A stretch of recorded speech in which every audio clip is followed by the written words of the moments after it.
बिस्मिल्लाहिर्रहमानिर्रहीम। अस्सलामु अलैकुम वरहमतुल्लाहि वबरकातुहू। आज मैं अपने दोस्तों के सामने इस्तग़फ़ार की फ़जीलत बयान करता हूँ और साथ में बताता हूँ कि इस्तग़फ़ार करने से आपको कितने फ़ायदे होंगे। आजकल जो वबा वगैरह फैली हुई है, अगर आपने इससे बचना है तो अपनी ज़िंदगी में इस्तग़फ़ार का इजाफ़ा करें, यानी ज़्यादा से ज़्यादा इस्तग़फ़ार किया करें।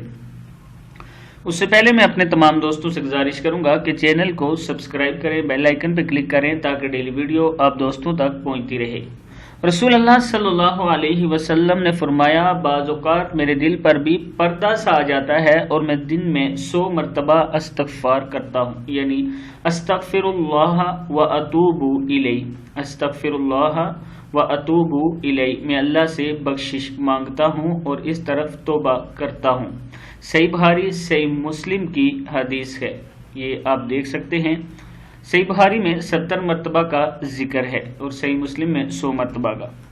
अब आप दोस्त इस्तग़फ़ार की फजीलत देखें कि रसूल अल्लाह सल्लल्लाहु अलैहि वसल्लम जो गुनाहों से पाक हैं वो भी इस्तग़फ़ार करते हैं, तो हमें कितने बार करना चाहिए? मेरे हिसाब से हमें तो हर टाइम इस्तग़फ़ार करना चाहिए, इसलिए कि हम हर रोज़ गुनाह करते हैं, चाहते ना चाहते भी हमसे गुनाह हो जाता है। इसलिए अपनी ज़िंदगियों में इस्तग़फ़ार इस कदर करें और इतनी कसरत से करें कि अल्लाह ताला हम सब पर मेहरबानी करे। इस वीडियो को आगे ज़रूर शेयर करना है। अस्सलामु अलैकुम वरहमतुल्लाहि वबरकातुहू।